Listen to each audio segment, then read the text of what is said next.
ओम नमः शिवाय। प्रिय भक्तजनों, आज मैं आपको भगवान शिव और बाल रूपी भगवान श्री कृष्ण के प्रेम से भरे मिलन की कथा का श्रवण करा रही हूँ, जिसके माध्यम से आप भगवान शिव और भगवान श्री कृष्ण के प्रेम से भरे संबंध के बारे में जानेंगे। अगर आप यह प्रेरणादायक कथा सुन रहे हैं तो पूरा सुने, इसे आधा अधूरा छोड़कर जाने की गलती न करें। इस पवित्र कथा के माध्यम से आप भगवान शिव और भगवान श्री कृष्ण से नई सीख प्राप्त करेंगे। इसलिए इस पवित्र कथा को पूर्ण भाव और निष्ठा के साथ सुने और भगवान शिव और भगवान श्री कृष्ण का आशीर्वाद प्राप्त करें। तो चलिए कथा को प्रारंभ करते हैं। नारायण यानी विष्णु भगवान हर युग में अलग अलग रूप धारण कर धरती पर प्रकट हुए और दुष्टों का संहार कर मानवों का उद्धार किया। द्वापर युग में कंस का वध करने के लिए भगवान विष्णु श्री कृष्ण का अवतार लेकर धरती पर प्रकट हुए। भाद्रपद कृष्ण अष्टमी तिथि की घनघोर अंधेरी आधी रात को रोहिणी नक्षत्र में मथुरा के कारागार में वासुदेव की पत्नी देवकी के गर्भ से भगवान श्री कृष्ण ने जन्म लिया था। यह तिथि उसी शुभ घड़ी की याद दिलाती है और सारे देश में बड़ी धूमधाम से कृष्ण जन्माष्टमी मनाई जाती है। भक्तों, आइए जानते हैं भगवान श्री कृष्ण के जन्म की कथा। द्वापर युग में भोजवंशी राजा उग्रसेन मथुरा में राज करता था। उसके आताताई पुत्र कंस ने उसे गद्दी से उतार दिया और स्वयं मथुरा का राजा बन बैठा। कंस की एक बहन देवकी थी, जिसका विवाह वासुदेव नामक यदुवंशी सरदार से हुआ था। एक समय कंस अपनी बहन देवकी को उसके ससुराल छोड़ने जा रहा था। तभी रास्ते में आकाशवाणी हुई, हे कंस, जिस देवकी को तू बड़े प्रेम से ले जा रहा है, उसी में तेरा काल बसता है। इसी के गर्भ से उत्पन्न 8वां बालक तेरा वध करेगा। यह सुनकर कंस वासुदेव को मारने के लिए उद्यत हुआ। तब देवकी ने उससे विनय पूर्वक कहा, भैया, मेरे गर्भ से जो संतान होगी उसे मैं आपको सौंप दूंगी। मेरे पति को मारने से क्या लाभ है। कंस ने देवकी की बात मान ली और मथुरा वापस चला आया। उसने वासुदेव और देवकी को कारागृह में डाल दिया। वासुदेव देवकी के एक एक करके 7 बच्चे हुए और 7 को जन्म लेते ही कंस ने मार डाला। अब 8वां बच्चा होने वाला था। कारागार में उन पर कड़े पहरे बैठा दिए गए। उसी समय नंद की पत्नी यशोदा को भी बच्चा होने वाला था। भगवान विष्णु ने वासुदेव देवकी के दुखी जीवन को देख 8वें बच्चे की रक्षा का उपाय रचा। जिस समय वासुदेव देवकी को पुत्र पैदा हुआ, उसी समय संयोग से यशोदा के गर्भ से एक कन्या का जन्म हुआ, जो और कोई नहीं स्वयं भगवान विष्णु की माया थी। जिस कोठरी में देवकी वासुदेव कैद थे, उसमें अचानक प्रकाश हुआ और उनके सामने शंख चक्र गदा पद्य धारण किए चतुर्भुज भगवान विष्णु प्रकट हुए। देवकी और वासुदेव दोनों भगवान विष्णु के चरणों में गिर पड़े। तब भगवान विष्णु ने उनसे कहा, अब मैं पुनः आपके 8वें बालक के रूप में जन्म लेने वाला हूँ। मेरा जन्म होते ही मुझे उसी समय अपने मित्र नंद जी के घर वृंदावन छोड़ आना और उनके यहाँ जो कन्या जन्मी है उसे लाकर कंस को सौंप देना। इतना कहकर भगवान विष्णु अंतर ध्यान हो गए। उसके बाद वह शुभ घड़ी आई जब भगवान श्री कृष्ण ने जन्म लिया। जन्म होते ही उसी समय वासुदेव नवजात शिशु रूप श्री कृष्ण को सूप में रखकर कारागृह से निकल पड़े। कारागृह के पहरेदार सो गए। कारागृह के फाटक अपने आप खुल गए और उफनती अथाह यमुना नदी ने अपने आप पार जाने का मार्ग दे दिया और स्वयं भगवान श्री कृष्ण के चरण स्पर्श करने का सौभाग्य प्राप्त किया। वासुदेव जी अथाह यमुना को पार कर नंद जी के घर पहुँचे। वहाँ उन्होंने भगवान कृष्ण को यशोदा के साथ सुला दिया और कन्या को लेकर मथुरा आ गए।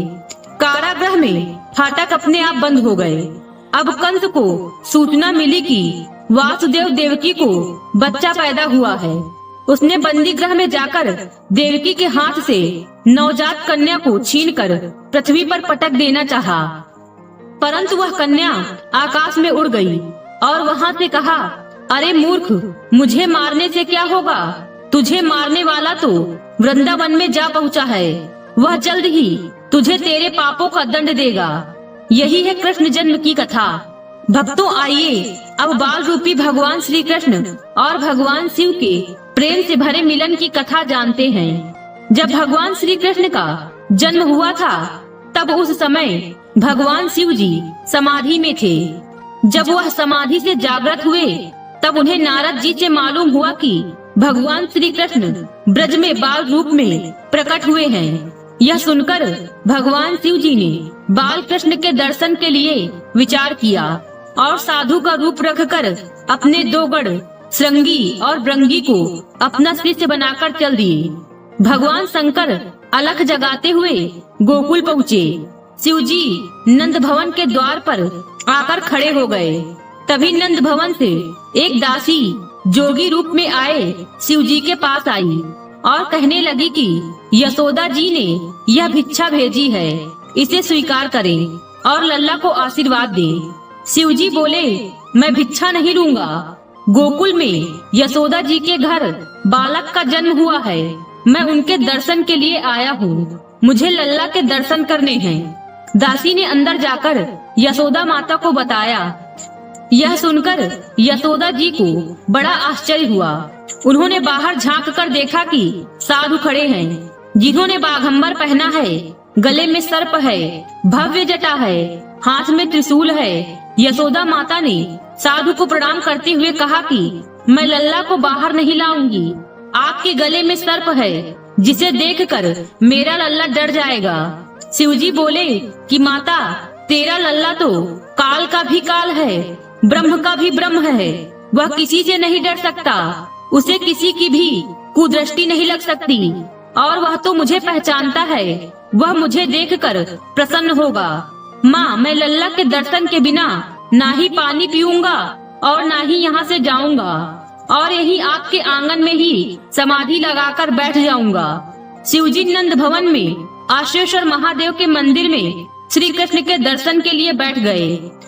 थोड़ी देर बाद बाल कृष्ण ने जोर जोर से रोना शुरू कर दिया। माता यशोदा ने उन्हें दूध पिलाया, झूला झुलाया, खिलौने आदि देकर चुप कराने की बहुत कोशिश की, परंतु लीलाधर चुप नहीं हुए। तभी दासी बोली, माता, मुझे लगता है आंगन में जो साधु बैठे हैं उन्होंने ही लल्ला पर कोई मंत्र फेरा है। तब माता यशोदा ने सांडिल्य ऋषि को लल्ला की नजर उतारने के लिए बुलाया। सांडिल्य ऋषि समझ गए कि भगवान शंकर ही कृष्ण जी के बाल स्वरूप के दर्शन के लिए आए हैं। तब उन्होंने माता यशोदा से कहा, माता, आंगन में जो साधु बैठे हैं उनका लल्ला से जन्म जन्म का रिश्ता है, उन्हें लल्ला का दर्शन करवाइए। तब माता यशोदा ने लल्ला का सुंदर श्रृंगार किया और बाल कृष्ण को पीताम्बर पहनाकर शिव जी को अंदर बुलाया। जब श्री कृष्ण और शिव जी की आंखें मिली तो लल्ला हंसने लगा और शिव जी लल्ला को देख अति आनंदित हो उठे। यह देख माता यशोदा को बड़ा आश्चर्य हुआ कि अभी तो लल्ला इतना रो रहा था, अब हंसने लगा। माता यशोदा ने शिव जी को प्रणाम किया और लल्ला को शिव जी की गोद में दे दिया। माता यशोदा ने शिव जी से लल्ला को नजर न लगने का मंत्र देने को कहा। जोगी रूपी शिव जी ने लल्ला की नजर उतारी और बाल कृष्ण को गोद में लेकर नंद भवन के आंगन में नाचने लगे। पूरा नंद गांव शिवमय बन गया। आज भी ऐसा प्रतीत होता है जैसे नंद गांव पहाड़ पर है और नीचे से दर्शन करने पर भगवान शंकर बैठे दिखते हैं। शिव जी योगेश्वर हैं और श्री कृष्ण योगेश्वर हैं। तभी शिव जी ने श्री कृष्ण की स्तुति की।